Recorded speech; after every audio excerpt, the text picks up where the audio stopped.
Hello, আসসালামু আলাইকুম। বর্তমান বাংলাদেশের আমাদের দেশের পরিস্থিতি সম্পর্কে কিছু কথা বলতে আসলাম। আসলে নিজের বিবেকের তাড়নায় বর্তমান যে পরিস্থিতি অর্থাৎ বন্যার পরিস্থিতি নিয়ে কিছু কথা মনে হচ্ছে বলা উচিত।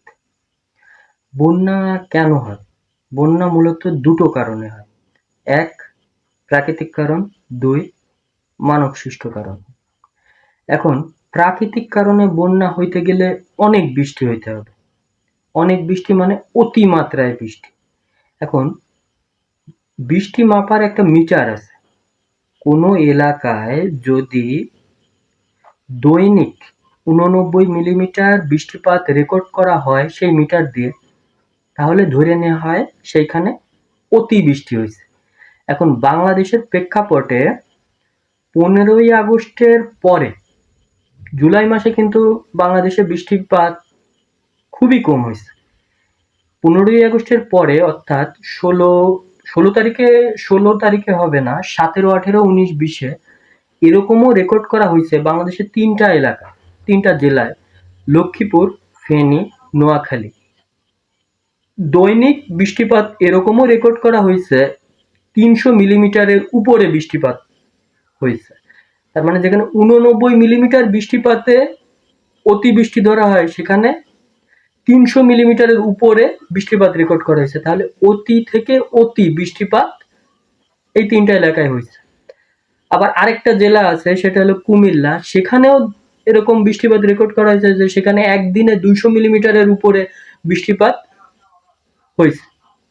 তাহলে একটা জিনিস বোঝা যাচ্ছে যে বাংলাদেশে আসলে বৃষ্টিপাত বা বৃষ্টি প্রচুর হয়েছে, এই কারণে বন্যা হইতে পারে।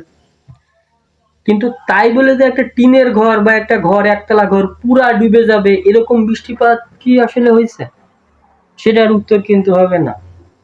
এখন আরেকটা কারণে বন্যা হয়। প্রাকৃতিক কারণ মোটামুটি বৃষ্টিপাত হয়েছে এরকমও দেখা গেছে, গুগলে সার্চ দিয়ে দেখা গেছে, বিভিন্ন সংবাদপত্র, নিউজপত্রে, তারপর বিভিন্ন ব্লগে পড়লাম যে ৩০ বছরের ভিতর এই বছর এই পূর্বাঞ্চলের কিছু জেলায় আসলে ৩০ বছরের ভিতর রেকর্ড সংখ্যক বৃষ্টি হয়েছে। কিন্তু আরেকটা কারণে কিন্তু এত যে বন্যার ভয়াবহতা দেখা দিল, সেটা কিন্তু প্রধান কারণ আমি মনে করি, এটা সবাই মনে করবে, সেটা হলো মানব সৃষ্ট কারণ।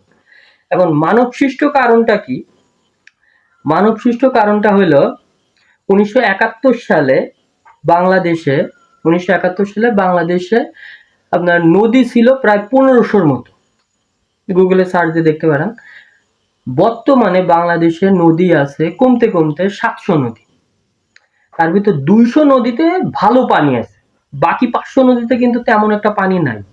এখন নদীগুলো গায়েব হয়ে যাচ্ছে কেন? এটারও একটা কারণ আছে। আমাদের এই বর্তমানের এই ৭০০ নদীর যা ২০০ নদীতে ভালো পানি আছে, এই ২০০ নদীর ভিতর আবার ৫৪টা নদীর একটা ঘটনা আছে, যার ভিতর একটা নদী, সেটা হলো কুলিক। এই নদীটা বাংলাদেশ থেকে প্রবাহিত হয়ে ইন্ডিয়ায় চলে গেছে। আর ৫৩টা নদী ইন্ডিয়া থেকে প্রবাহিত হয়ে বাংলাদেশে আসতেছে। এটা বাংলাদেশের মানচিত্রের চারিপাশ থেকে ৫৩টা নদী ইন্ডিয়া থেকে প্রবাহিত হয়ে বাংলাদেশে আসতেছে। এখন এই ৫৩টা নদীর কোথাও না কোথাও ইন্ডিয়া সরকার, আমাদের পাশের দেশের দাদারা, কোথাও না কোথাও বাদ দিয়ে রাখছে। এখন বাদ কেন দিচ্ছে?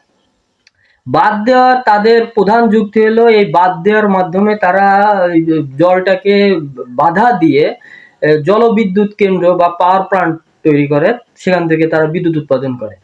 এখন যে বাঁধের গেট খুলে দেওয়ার কারণে এই পূর্বাঞ্চলে বন্যাটা বেশি হলো, সেটা হলো ডুমরুর বাঁধ। এটা ১৯৭৪ সালে স্থাপন করা হয়। এই ১৯৭৪ সালে মুজিব সরকার তখন ক্ষমতায় ছিল, কিন্তু তখন কিন্তু বাঙালিদের বুদ্ধিজীবী মুজিব সরকার এটা নিয়ে কিন্তু পজিটিভ নেগেটিভ তেমন একটা কথা বলেনি। কিন্তু এই ডুমরুর বাঁধ যেখানে স্থাপন করা হয়, সেই ত্রিপুরা রাজ্যের জনগণ কিন্তু এটার বিরুদ্ধে আন্দোলন করছিল। এমনকি তাদের যারা সংসদ সদস্য, তারাও এটা তাদের সংসদ সদস্যে এর বিরুদ্ধে বহুত কথা বলছে, এতে তাদের জানমালের ক্ষয়ক্ষতি হবে, তাদের বিভিন্নভাবে তাদের জলবায়ুতে সমস্যা হবে, বিভিন্ন সমস্যা হবে, এটা তারা প্রতিবাদ করছে। এখন এই ডুমরুর বাঁধ ১৯৭৪ সালে দেওয়ার কারণে ইন্ডিয়ার লাভ হলো কি, এই বাঁধ দেওয়ার ফলে তারা সেই ডুমরুর বাঁধ থেকে জলবিদ্যুৎ মানে পাওয়ার প্ল্যান্ট যেটা স্থাপন করে সেটা থেকে তারা 10 মেগাওয়াট বিদ্যুৎ উৎপাদন করতে পারে। এই 10 মেগাওয়াট বিদ্যুৎটা ত্রিপুরার মেইন গ্রিডে যুক্ত হয়। আর ত্রিপুরার মেইন গ্রিড থেকে বাংলাদেশ আবার বিদ্যুৎ নিয়ে আসে 40 মেগাওয়াট। এখন তাদের ভাষ্যমতে এই ডুমরুর বাঁধের কারণেই বাঙালি তো 10 আর ওখানে 40 মেগাওয়াট বিদ্যুৎ পাচ্ছে। বাংলাদেশ কিন্তু ফ্রি পাচ্ছে না, বাংলাদেশ টাকা দিয়ে এই বিদ্যুৎটা আনতেছে। এখন লাভ লোকসানের হিসাব যদি করি, ডুমরুর বাঁধের যে গেট, সেই গেটটা নাকি মধ্যরাতের দিকে অটোমেটিক খুলে যায়। এখন অটোমেটিক খোলার কারণ কি, পানির যদি একটা নির্দিষ্ট লেভেলে উচ্চতায় চলে আসে এই গেট নাকি অটোমেটিক খুলতে বাধ্য। এখন অটোমেটিক খুলে গেছে আর আমাদের এখানে পূর্বাঞ্চলে পানিতে ভাসে গেছে, এরকম একটা অবস্থা। মানে বিপজ্জনক অবস্থায় তারা গেট অটোমেটিক খুলে দেওয়ার ব্যবস্থা করেই রাখছে। তাহলে তো বাদ দেওয়ার তো কোনো মানে বাদ দেওয়ার মূল উদ্দেশ্যই আমাদের ক্ষতি করা ছাড়া কোনো লাভ নাই। এখন এখন মেইন যে কারণটা, এই বাঁধের কারণে আরো মারাত্মক ক্ষতি হয়, যেটা আরেকটা কথা বলি। আগে যমুনা নদী চওড়ায় ছিল 5 কিলোমিটার, বর্তমানে এই বিভিন্ন বাঁধের কারণে বর্তমানে যমুনা নদী চওড়া মাত্র 700 মাইল চলে আসছে। মানে 1 কিলোমিটারেরও কম হয়ে গেছে। আগে ছিল 5 কিলোমিটার আর এখন হলো 700 মাইল। এটা ওই বাঁধের কারণে। এখন বাদ দেওয়ার মানে এখানে সিস্টেমটা এরকম বুঝতেছি যে ইন্ডিয়ার যখন গরম অনেক বা খরা মৌসুম হয়, যখন তাদের পানি দরকার হয় তখন তারা বাঁধের গেটটা বন্ধ করে রাখে। আবার যখন তাদের পানি দরকার হয় না, পাশের দেশ ভাসিয়ে গেল না বন্যায় ডুবে গেল, এটা তাদের দেখারও দরকার হয় না, তারা তখন অটোমেটিক গেট খুলে দিচ্ছে, অটো খুলে যাচ্ছে বা তারাই খুলে দিচ্ছে, এরকম একটা অবস্থা।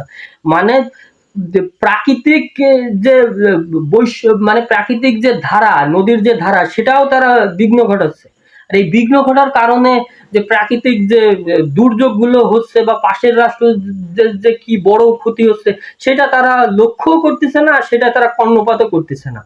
আর এই বিষয়গুলো, এই 53টা বাদ কিন্তু এক সরকারের আমলে হয়নি, এটা মুজিব সরকার, জিয়া সরকার, এরশাদ সব সরকারের আমলে হয়েছে। এখন সবাই মনে হয় আঙ্গুল চুষছে বসে বসে। আর বিশ্বের যারা মোড়ল, এগুলো তারা তো মনে দেখে না। আসলে মোড়ল বর্তমানে কেউই নাই, যদি থাকতো তাহলে যে ফিলিস্তিনি ইসরায়েলের এই ফিলিস্তিনের যে অমানবিক কাজ হচ্ছে এটাও তো দেখার কেউ নাই। বিশ্ব মোড়লও নাই, কেউই নাই, এগুলো দেখার কেউই নাই। এখন এই বাঁধের কারণে পানি চক্র যারা জানে, পানি চক্র সম্পর্কে যারা পড়ছে, পানি কিন্তু শেষ হয়ে যায় না বা পানি কিন্তু উধাও হয়ে যায় না, পানি কিন্তু ঘুরে ফিরে আবার ঠিক তার জায়গায় চলে আসে। এখন এতগুলো নদীর পানি আমাদের কিন্তু আবার ঘুরে ফিরে সেখানে আসতে হবে। এখন বাঙালি কিন্তু ভালো না, বাঙালির ভিতর লোভ লালসা অনেক বেশি। এখন তাদের লোভ লালসা কিরকম, অনেক বেশি। এখন তারা নদীর আশেপাশে বা খালগুলো ভরাট করে ফেলে। প্রায় 50,000 লোক, কয়েকদিন আগে একটা টিভি নিউজে আমি দেখলাম, এটা আমি পত্রিকায় পড়ছি, যে 50,000 লোক এই খাল বিল নদীর আশেপাশে দখল করে তারা নিজেরা বাসা বাড়ি বানায় থাকে। এখন একটা জিনিস এটা বুঝতে হবে, পানি কিন্তু আবার তার চক্র অনুযায়ী তার পানি আবার রিটার্ন করে তার জায়গায় আসবে, পানির স্থান পানিতে দিতে হবে। এখন তাহলে তাদের অটোমেটিক তারা নিজেরা বন্যায় আক্রান্ত হবে, এটা স্বাভাবিক, এটা স্বাভাবিক। এখন যেটা হয়েছে সেটা মাশাল্লাহ হয়েই গেছে। মাশাল্লাহ বললাম, মাশাল্লাহ বলা বোধহয় ঠিক হয়নি, হয়ে গেছে। এখন এইটা হয়ে যাওয়ার কারণে কালকে দেখলাম প্রায় 52 জন মানুষ মারা গেছে, কম হবে না আরো বেশি হবে। এখানে আপনার 30 থেকে 40 লাখের উপরে মানুষ ভুক্তভোগী হয়েছে। হাজার হাজার জমির মানে বিঘাত জমি এর ফসল নষ্ট হয়েছে, প্রচুর গবাদি পশু পাখি নষ্ট হয়েছে। মানুষ মারা যাওয়ার পর তাকে যে দাফন দেবে, সেই দাফন দেওয়ার জায়গাও পাওয়া যাচ্ছে না, সেই আদিকালের মতো ভেলায় মানুষকে ভাসায় দেওয়া লাগতেছে। এখন এই জিনিসগুলো, বাংলাদেশ নদীমাতৃক দেশ, প্রতি বছরই ঘুরে ফিরে ছোটখাটো বড় আকারে হোক ছোট আকারে হোক বন্যা হবে। এখন এই বন্যা হওয়ার কারণে যদি আমাদের পূর্ব প্রস্তুতি না থাকে তাহলে তো আবার এরকম ভুক্তভোগী হইতেই হবে। আবার ভারত তার নির্দিষ্ট সীমায় পানি চলে গেলে আবার তার গেট খুলে দেবে, আবার আমরা এরকম ভাসে যাবো। প্রত্যন্ত অঞ্চলগুলো নাকি ত্রাণ দেওয়া যায়নি। এখন আমি তাদেরই বলি যে এই প্রত্যন্ত অঞ্চলে সামনের বছর যদি আবার বন্যা হয় তাহলে সেখানে যে যাওয়ার যোগাযোগ ব্যবস্থাটা এটা কিন্তু এইবার থেকে পরিকল্পনা করে রাখতে হবে যে ওইখানে আমাদের যাইতে হবে, ওইখানে বন্যা ত্রাণ দিতে হবে। আমরা সামনে কিছু জনগণ পাইলাম, সেখানে ত্রাণ দিলাম, ওই প্রত্যন্ত অঞ্চলে দিতে পারলাম না, তাহলে তো কোনো লাভ নাই, কোনো পরিকল্পনা অনুযায়ী কাজই হলো না। আরেকটা জিনিস, আমাদের প্রচুর বাহিনী আছে। এখন বন্যা যেহেতু প্রতি বছরই হয়, তাহলে আমার পরামর্শ হলো যে তাহলে এরকম একটা বন্যা মানে যখন হবে তারপরে বন্যা আক্রান্ত মানুষকে সহায়তা করার জন্য একটা টিম ট্রেনিং দিয়ে রেডি করে রাখা যাইতে পারে, যাদের কাজই থাকবে যখনই বন্যা হবে বন্যা আক্রান্ত মানুষকে সাহায্য সহযোগিতা করা। এরকম একটা টিম সরকারি ভাবেই করা যায়, তাদের প্রশিক্ষণ দিয়ে তৈরিও করে ফেলা যায়। এখন আরেকটা জিনিস দেখলাম রিসেন্টলি, একটা ইঞ্জিনিয়ার, তরুণ ইঞ্জিনিয়ার বলতেছে যে বাংলাদেশে ফারাক্কাবাদে তো অনেক বিষয় আছে, ফারাক্কাবাদের ক্ষতি আমাদের দেশে অনেক ভয়াবহ। ফারাক্কা বাঁধের সামনে, মানে প্রতিটা বাঁধের সামনে, কয়েকটা বাঁধের সামনে যেগুলো বেশি বিপজ্জনক বা ডেঞ্জারাস, সেই বাঁধের সামনে যদি আমরা আরেকটা বাঁধ দিয়ে দিই, তাহলে সেই বাঁধ, যে বাঁধটা আমরা দেবো সেই বাঁধটা ওই ইন্ডিয়ান দাদাদের বাঁধ থেকে উঁচু হইতে হবে। তাহলে সেই বাঁধটা যদি আমরা দিয়ে দিই, আমরা গেটটা বন্ধ করে রাখবো, তাহলে সেই বাঁধের মানে পানিটা ধাক্কা খেয়ে আবার ব্যাক করে ইন্ডিয়ায় চলে যাবে। ওই বাঁধের থেকে, যেহেতু ওদের থেকে আমাদের বাঁধ উঁচু, ওদের বাঁধ টপকায় চলে যাবে। কিন্তু এই ধারণাটা আসলে আমি দেখলাম যে এটা এটা অন্যান্য কিছু ইঞ্জিনিয়ারদেরও কথা শুনলাম, ওই যে ডক্টর আইনুন নিশাত, পানি বিশেষজ্ঞ, তিনি একটা কথা বললেন, এই ধারণাটা হবে না। কারণ পানি প্রবাহিত হয় উঁচু থেকে নিচু জায়গায়। এখন ভারতের যে 53টা নদী থেকে আমাদের এখানে পানি প্রবাহিত হচ্ছে, এই 53 নদী হলো উপর, মানে উঁচু এলাকা, উঁচু থেকে প্রবাহিত হয়ে আমাদের নিচু দিকে আসতেছে। এখন আমরা যদি এই নিচুর জায়গায় বাদ দিই, বাদ হয় উঁচু করলাম, ঠিক আছে, এখন এখানে বাঁধের যদি পানি যদি ওই পথটা দিয়ে নাও আসতে পারে, বাঁধ আশেপাশে কোনো একটা পথ নিয়ে ঠিকই বাংলাদেশে ঢুকে যাবে। আরেকটা কথা হলো, বাঁধ হয় আশেপাশের কোনো জায়গাতে ঢুকে যাবে, না বাঁধটা ভাঙে চলে আসবে, তখন পানির ফোর্স প্রচুর বেড়ে যাবে।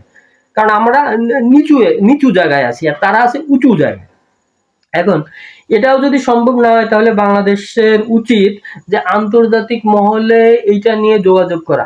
এখন 1976 সালের 18ই এপ্রিল মাওলানা আব্দুল হামিদ খান ভাসানী, উনার একটা আমি পড়লাম রিসেন্টলি, মাওলানা আব্দুল হামিদ খান ভাসানীর একটা পড়লাম 18 এপ্রিল 1976 সালে।